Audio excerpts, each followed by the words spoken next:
यह तो सभी जानते हैं कि पृथ्वी पर 7 अजूबे हैं जिन्हें कि उनका दर्जा उनकी आकृति, डिजाइन और उनकी विशेषता की वजह से दिया गया है।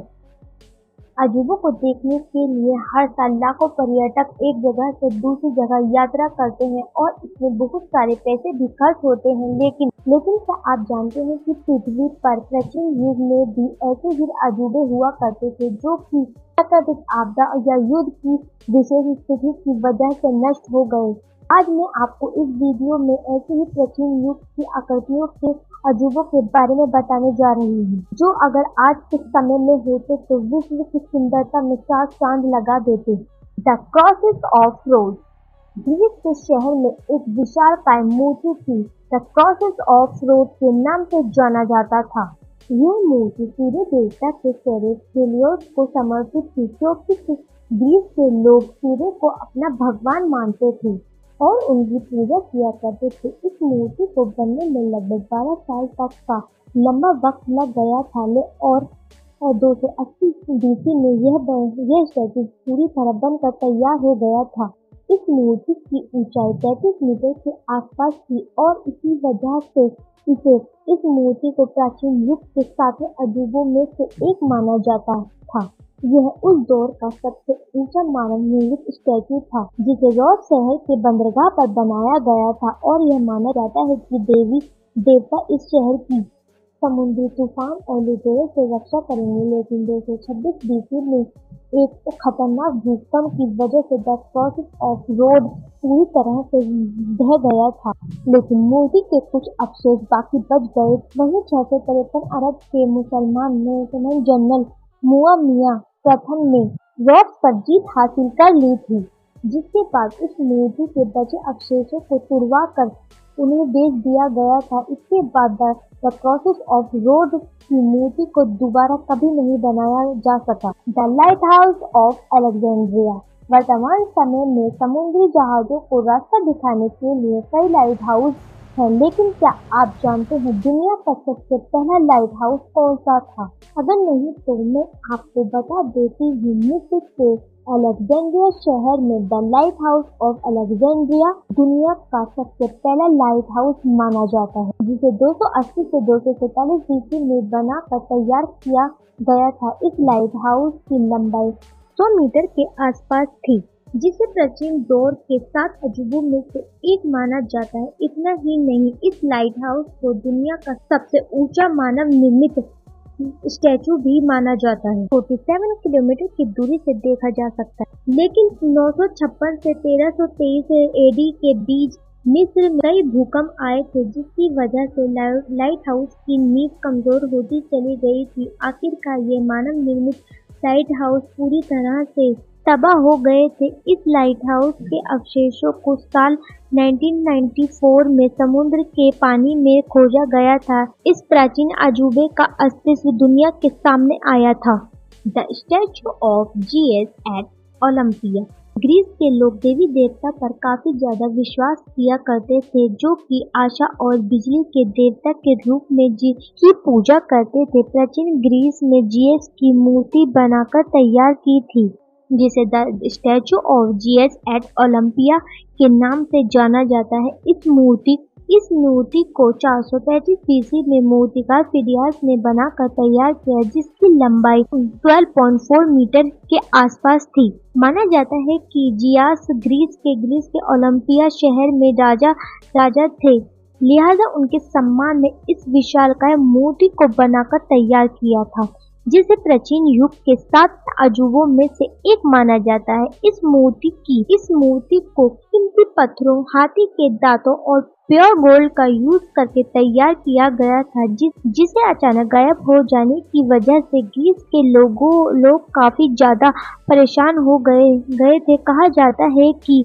5वीं शताब्दी के दौरान एक दिन मंदिर में से मूर्ति अचानक गायब हो गई थी, जिसे खोजने की काफी कोशिश की गई, लेकिन किसी के हाथ कुछ नहीं लग पाया। The temple of Artemis. तुर्की में the temple of Artemis Greece देवी को समर्पित एक मंदिर है, जिसे टेम्पल ऑफ डायनिया के नाम से भी जाना जाता है। प्राचीन ग्रीस के लोग आर्टेमिस को प्राकृतिक और सुंदर की देवी के रूप में जानते हैं, जो कि जो कि युद्ध और प्राकृतिक आपदाओं की वजह से समय समय पर नष्ट होता रहा। इस वजह से इस मंदिर को 3 अलग-अलग बार बनाकर तैयार किया गया है, जो बीतते समय के साथ ज्यादा सुंदर और मजबूत होता चला गया था।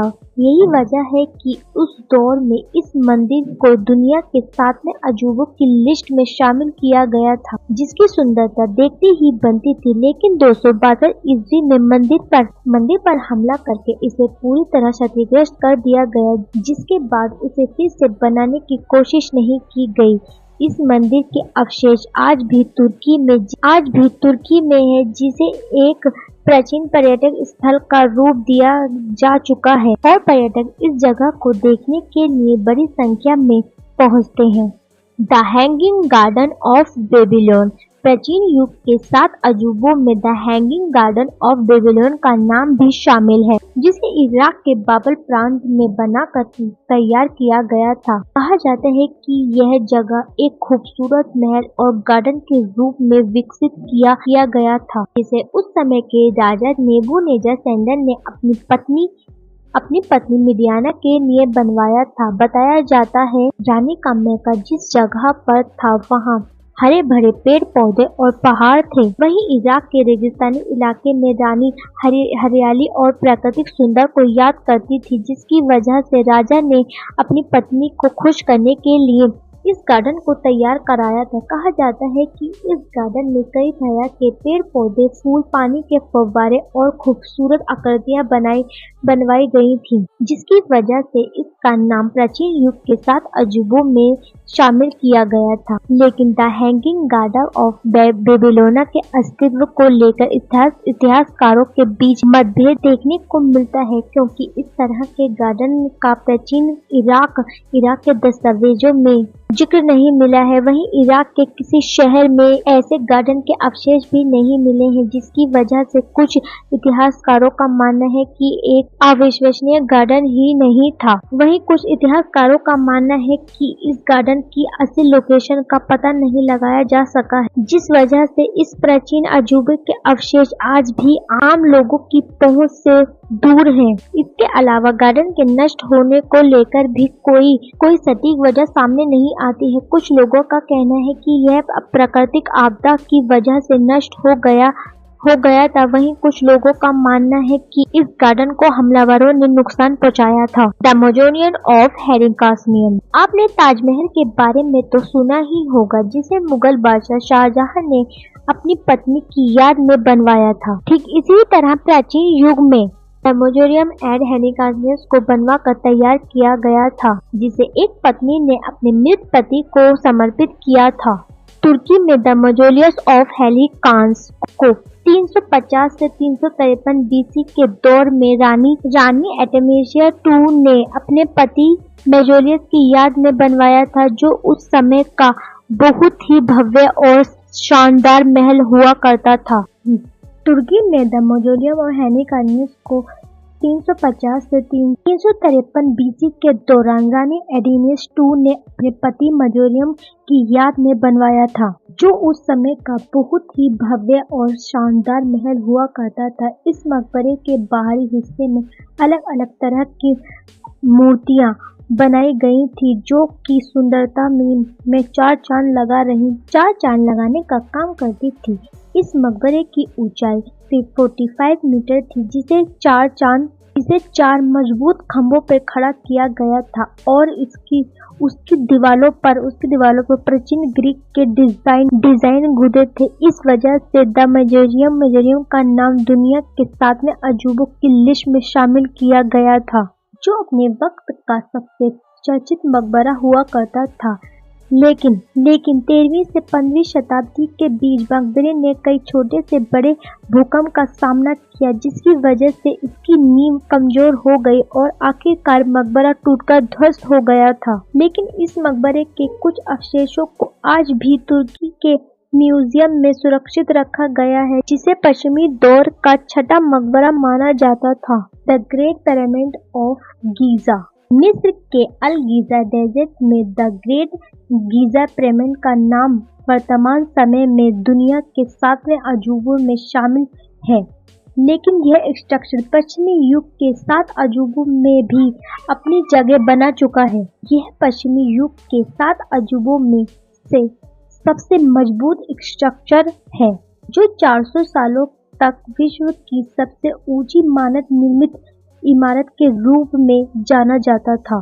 इस पिरामिड को 2570 बीसी के दौरान बनाकर तैयार किया गया, जिसकी असल ऊंचाई 146.6 मीटर के आसपास थी। लेकिन भूकंप के झटके और प्राकृतिक आपदा की वजह से गीज़ा पिरामिड का ऊपरी हिस्सा टूटता चला गया, जिसकी वजह से इसकी लंबाई कम हो गई। यह पिरामिड लाइमस्टोन की चट्टानों से बनाया गया, जिसकी वर्तमान हाइट 138.8 के आसपास रह गई है। गीज़ा का पिरामिड हमेशा ही इतिहासकारों और शोधकर्ताओं को हैरानी में डाल देता है, जो न के जाने कितने ही सालों से जमीन पर अपनी मूल रूप के साथ खड़ा है। इसके साथ के दूसरे अजूबों का दुनिया से नामो निशान मिट चुका है, लेकिन यह पिरामिड न सिर्फ वर्तमान समय में दुनिया के 7वें अजूबों की लिस्ट में शामिल है, बल्कि इसे यूनेस्को ने विश्व धरोहर के रूप में भी संरक्षित किया है। यह थे प्राचीन युग के वह 7 अजूबे जो प्राकृतिक आपदा और धरती में होने वाले बदलाव की वजह से नष्ट हो गए थे।